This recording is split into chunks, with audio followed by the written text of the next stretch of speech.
Right, so today I'm going to be reacting to, this is from Toon Ruined, called Autism Representation in the Media. It is 25 minutes long, and it is very, very important. If I found it right, so let's do it.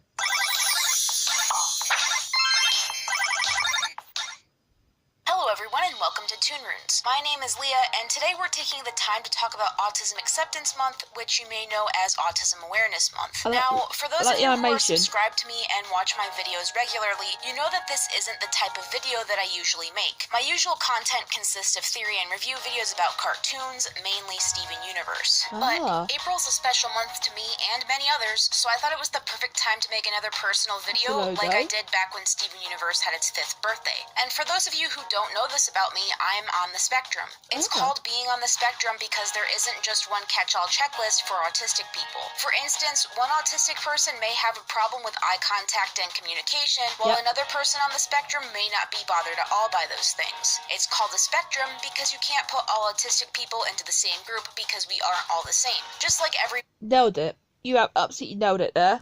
We're individuals. We have our strengths and weaknesses, likes and dislikes. Just because we're autistic doesn't mean that we're suddenly all the same or fit into one definitive definition. And that's why today we'll be talking about autistic creators and characters, fitting with the theme of my usual content while also making an informational video of sorts. And I hope that by the end of this video that you'll have learned something or gained a better understanding of those on the spectrum. The first creator we're talking about today is Satoshi Tajiri. For those of you who don't know who Satoshi is, he's the creator of Pokemon. Autistic people tend to develop something called a special interest where they become transfixed on either one or a few things. In Satoshi's case, his special interest was insects and insect collecting. This special interest led to the creation of Pokemon since Satoshi claims he wanted something that brought joy to people the same way bug collecting brought joy to him. He also developed a special interest in video games while he was a teenager and began collecting them. Because of his love and extensive knowledge of video games, he wrote a fan magazine that was centered around games, specifically arcade games. The name of this fan magazine was Game Freak. If this magazine name sounds familiar, it's because Game Freak would later grow into the video game company that has a hand in making the Pokemon games. Game Freak went from a magazine company to a game company in 1989,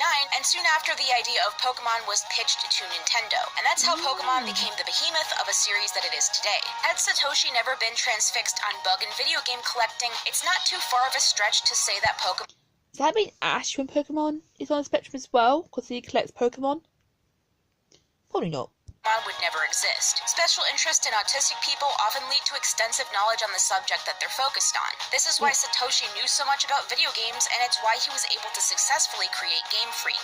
In other autistic individuals, having a special interest may cause them to excel far above their peers in whatever their special interest is about. For example, someone who is on the spectrum may be able to tell you every little detail about how a complex motor system works, if their special interest involves it. But on the other end, someone on the spectrum may have a difficult time motivating themselves to do something outside of their special interest. This may make them seem lazy or unintelligent when in most cases this is really far from the truth. For example... Yeah, mine...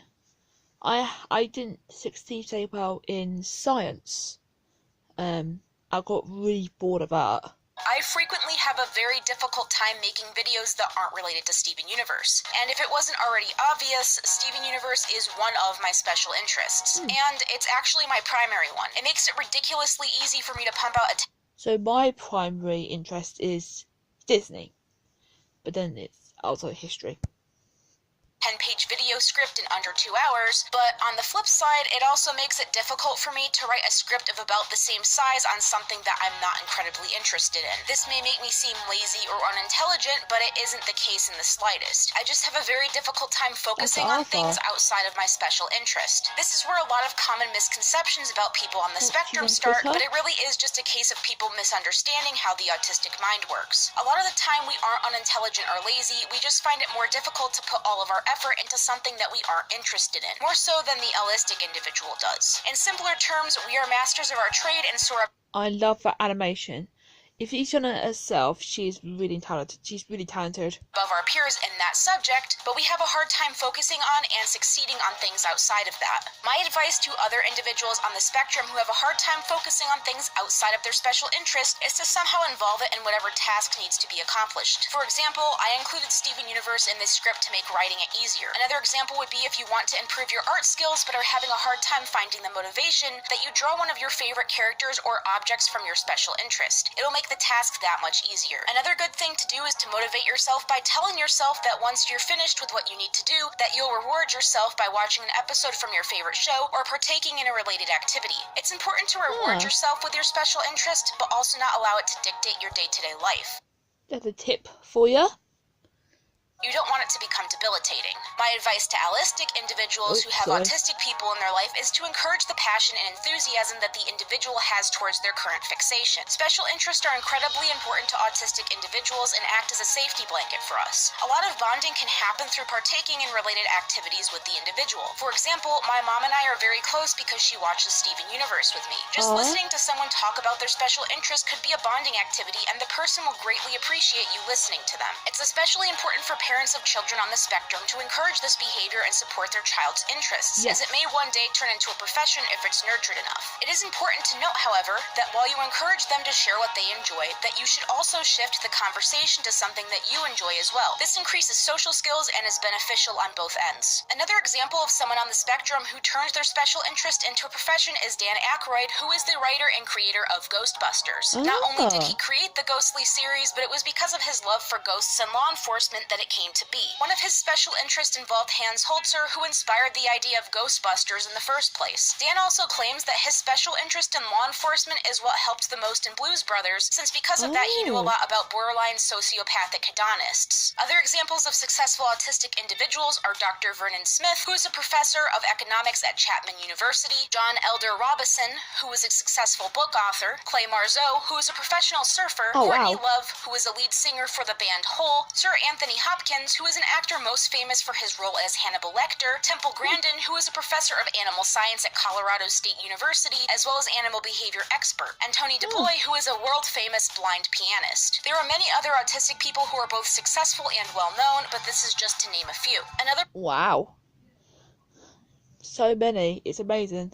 person that I wanted to put in the spotlight as well as Dan Harmon, who is the co-creator of Rick and Morty next to Justin Roiland. Dan realized that he may be on the spectrum while he was writing the character Abed Nadir from the show Community. Since then, he's talked about his experience within the autistic community, as well as gone on to say that being on the spectrum isn't a disability or inhibitor, as people on the spectrum don't feel that they are negatively affected by it. In fact, in a lot of cases, people on the spectrum feel that it has the opposite effect. Instead, they state that they are only negatively affected by how people treat them for being different. Which honestly, this sentiment rings true to me as well. On the subject of Rick and Morty, though, this is the perfect time to switch over from autistic individuals to autistic and autistic-coded characters. Like Dan Harmon, it's revealed in the episode Rick Jury and Morty Date that Rick Sanchez himself is actually autistic. He may not be the best example of someone on the spectrum, but it is nice to see subtle confirmation on such an iconic character. Is this game popular with autistic people? Why would you say something like that? Because I'm starting to love it. The clinically confirmed autistic characters are Julia from Sesame Street, Parker from Leverage, Towns Linderman from Impulse, the Blue Ranger or Billy Cranston from the 2017 Power Rangers movie, Abed Nadir from The Community, Carl Gold from Arthur, Bridget Tenenbaum from BioShock, and Max Braverman from Parenthood. While some of these portrayals are better than others, these are some of the canonically confirmed characters on the spectrum. Speaking on one of these characters I just mentioned as well, Carl Gold displays behaviors of having a special no, I haven't watched Arthur for years, so this is new to me. Interest, like I mentioned earlier in the video. Carl's first seen special interest is trains, and he can easily point out the intricate details of the locomotives and draw them accurately. He is also shown to have problems changing the subject away from trains, which is something I also mentioned earlier about special interests. His interests also changed from trains to rockets and spaceships by the episode Buster Spaces Out. Trains in space are a common fixation for people on the spectrum to develop, allowing Carl... Okay, that's news for me, because as much as I don't want to learn about science and space, all that, I'm like interested. I like watching rocket launches, which that explains why. to be relatable to the young children viewers. That being said, there unfortunately isn't a whole lot of characters other than the ones that I've mentioned that have been canonically confirmed to be on the spectrum. There are a lot of characters that fans speculate and headcanon to be autistic, but they lack creator confirmation or an in-show statement. For example, a lot of people will agree that Sheldon Cooper from The Big Bang Theory is unquestionably somewhere on the spectrum. I've heard that one as well, a lot. But when asked about it, the creators refuse to say if he is or isn't. So whether fortunate or unfortunate, depending how you look at it, Sheldon is in the headcanon list for autistic characters. There are a lot of characters that are headcanon to be on the spectrum, some of which even being extremely well-known characters. One of the most famous headcanons and speculations is that SpongeBob SquarePants himself. I believe that one myself. I believe SpongeBob definitely has Asperger's. Is autistic. People have pointed out that he's very hyper-fixated on his job at the Krusty Krab, is an excellent fry cook and knows everything about the job, gets upset and nervous when something doesn't follow a pattern, has a hard time understanding social boundaries and cues, laughs for no apparent reason, obsesses over even the smallest details, is best friends with his pet Gary, and has a hard time having more than a handful of close friends. These are all very obvious traits of an autistic person, and it's why a lot of people theorize that this happy-go-lucky sponge is on the spectrum. It would also explain why SpongeBob happens to be a pretty common special interest among autistic people. That's true. I used to love watching SpongeBob, and I actually met him once at Chessington, and I just couldn't get away from him. Another character that people headcanon to be on the spectrum is Dendy from OKKO. She has unusual speaking. Never watched OKKO. I heard it's quite good. Patterns, a very hard time making new friends and approaching people, doesn't understand a lot of social cues, appears to be apathetic when she isn't, has a special interest in POW cards, and happy stims by jumping up and down when she's happy or excited. A lot of people relate to Dendy, and they find her to be a very positive form of representation, as her quirks aren't seen as something negative, but rather as something that makes her special. A similar character that is also headcanon to be on the spectrum. Again, never watched Steven Universe, so this will be spoilers for me. Is Peridot from Steven Universe. She is by far the one that most autistic people in the fandom relate to, and there are a lot of reasons why. The first is that she takes everything literally, even after spending a lot of time on Earth and as a crystal gem. She doesn't quite understand jokes unless she's made them herself, and will usually reply with a literal and unenthused response. She's seen to appear apathetic, when in reality she just doesn't understand the situation. When it's explained to her in terms that she understands, then she's able to fully understand the situation and becomes more empathetic to it. An example would be how Garnet explained Ruby and Sapphire's relationship through Percy and Pierre. She has a special interest in camp pining hearts, and it's why Garnet was able to get through to her using that analogy. Lapis watches camp pining hearts with her, and since it's her special interest, it's a very good bonding activity for the two. This is why Peridot likely feels the closest to Lapis, since she takes the time to indulge in it with her. It's also been pointed out that she has a hard time maintaining relationships, accidentally hurts people's feelings and doesn't realize it, and hisses at people when she's overstimulated. There's also symbolism in Peridot's limb enhancers and being an Era 2 gem. Peridot feels that she's wrong because she's seen to have a disadvantage and disability compared to the other gems, and it's why she's been given her limb enhancers. Because of that, she uses them like a crutch and is extremely upset when she loses them. She believes that without their help that she's useless. But through Steven and the crystal gems, she realizes that she's just different. She doesn't have a disability, she just has a different way of dealing with things and working around them. For example, she discovers that she has pherokinesis when her tablet is in danger. Her discovery of her metal bending powers proves that she isn't defective, she just varies from the norm. Peridot is seen as a positive form of representation because she's an example of an autistic person who can thrive in a loving and supportive environment. When people take the time to explain things to her in a way she understands, she's happier,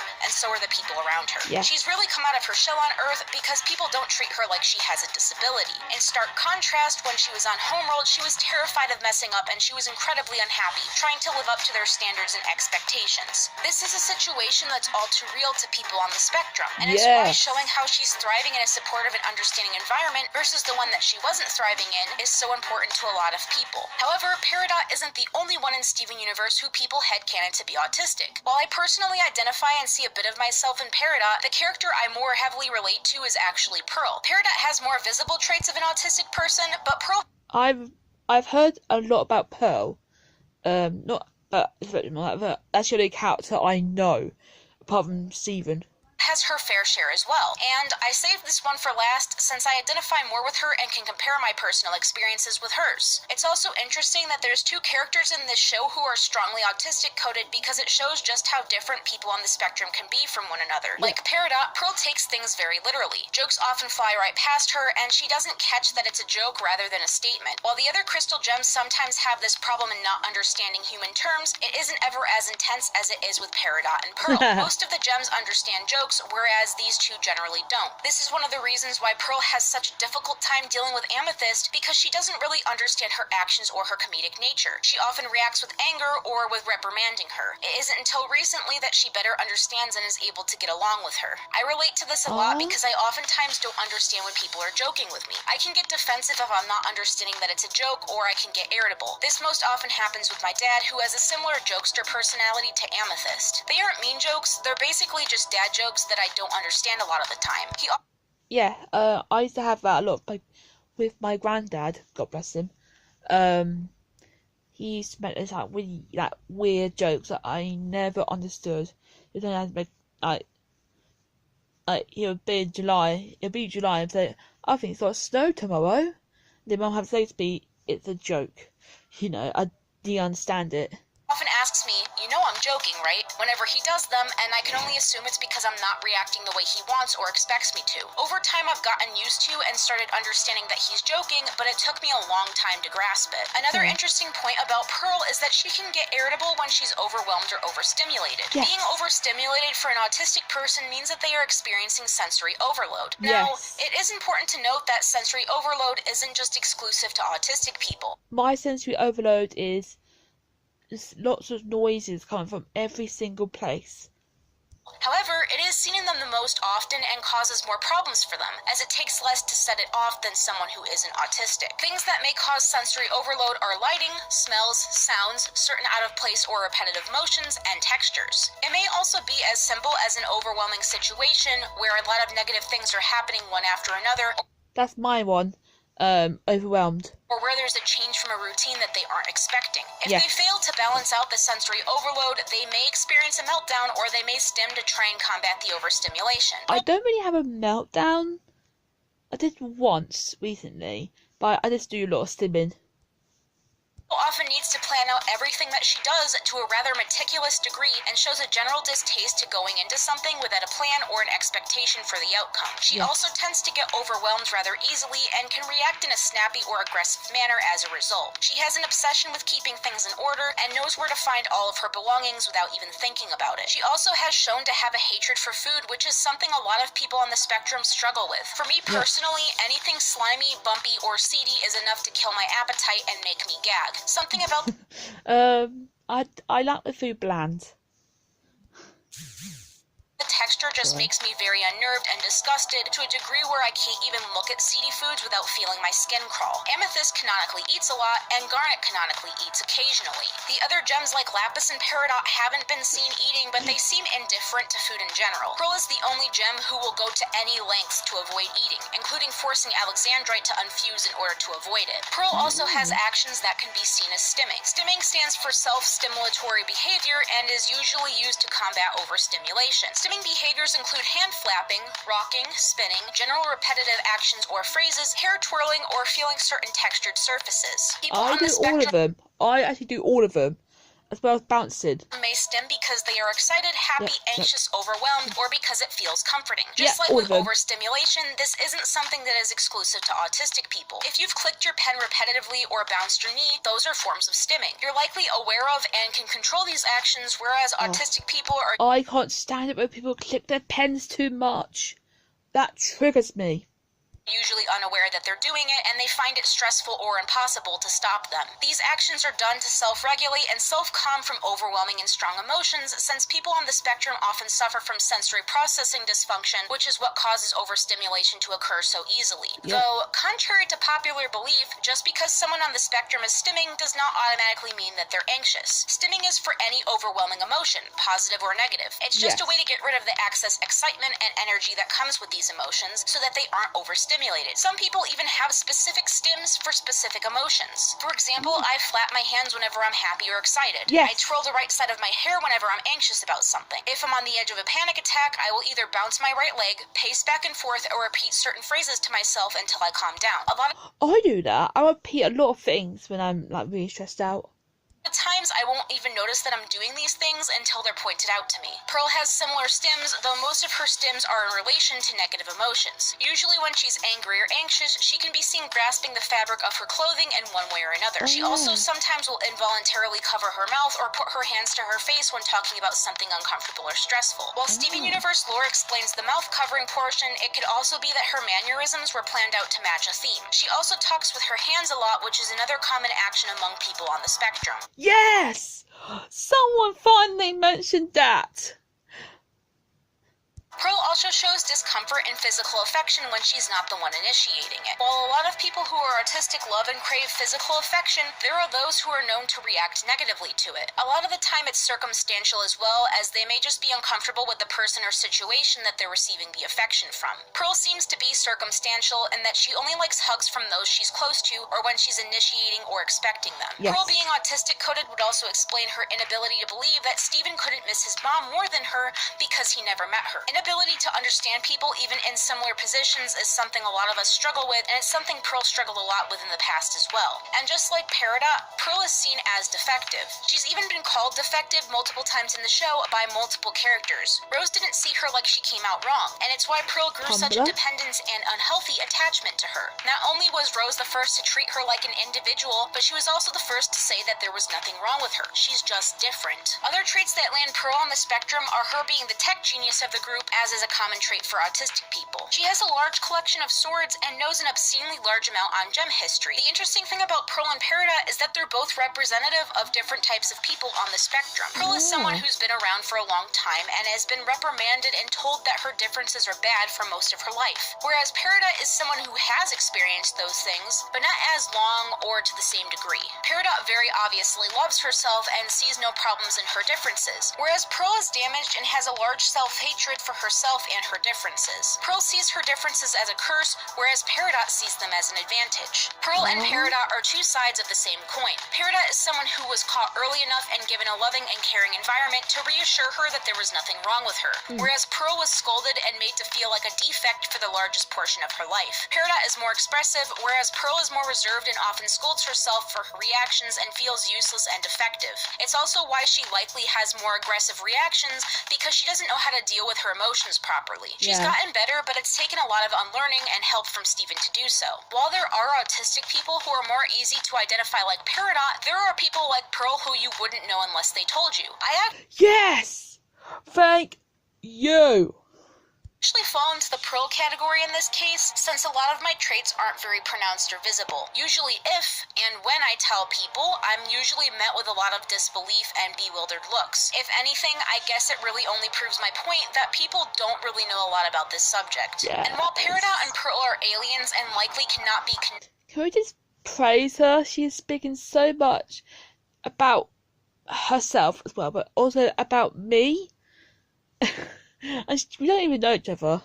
canonically autistic because that's a human term, I think that they're both pretty obviously autistic coded. But enough about these two because I don't want more than half the script being about them. While these two are excellent examples of those who are on the spectrum, there's unfortunately more examples of bad representation. Now, if you've made it to this point in the video, you've likely noticed a trend. That trend being most autistic representation includes some sort of genius character who is just quote-unquote misunderstood and somewhat socially awkward. And unfortunately, the most well-known characters who are thought or confirmed to be on the spectrum all fall under this category. Let's use some famous characters and their shows as an example. The Good Doctor, The Big Bang Theory, and BBC's Sherlock Holmes. Now, while Sheldon Cooper and Sherlock haven't been canonically confirmed to be autistic, these are the shows that most people think of when they think of autistic characters and representation. The Good Doctor Sean Murphy is canonically on the spectrum, and it's actually the basis of the show. There's many...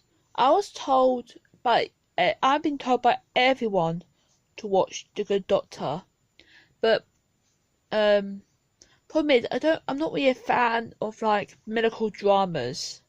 I'm not even a fan of drama shows. Yeah, there's shows like this where the main character is autistic and they're also some sort of genius that surpasses the intelligence of everyone around them. While it is possible for someone's high intelligence to be due to their autism, most of the time this isn't the case. In fact, most autistic people are either of average or lower intelligence. The problem becomes that the media romanticizes the idea of autism being more of a superpower than actually giving an accurate representation of what it is and can cause. They focus on the very small percentage of genius people on the spectrum, while also completely skipping past the majority who are either of average or lower intelligence. You would think that something like all well-known autistic characters being geniuses is a good thing, but it really isn't. It's a harmful stereotype, and it does more harm than it does good. While it is a positive trope, the media sets the standard extremely high for real-life people. The ordinary person doesn't know much about autism, and I'm assuming that you yourself even learned a thing or two while watching this video. This means that people's expectations are formed by the media that they've consumed. When the media that they're consuming tells them one thing and one thing only, then their standards and expectations for what someone on the spectrum should act like is set. Eventually, these characters become a model neurominority and set the standard on how autistic people need to behave and be. Sociologist William Peterson coined the term model minority to describe the positively stereotyped demographic groups that achieve success despite marginalization. There's actually a very good and more detailed article about this that I will link below, but it's actually what I'm basing a lot of my wording off of.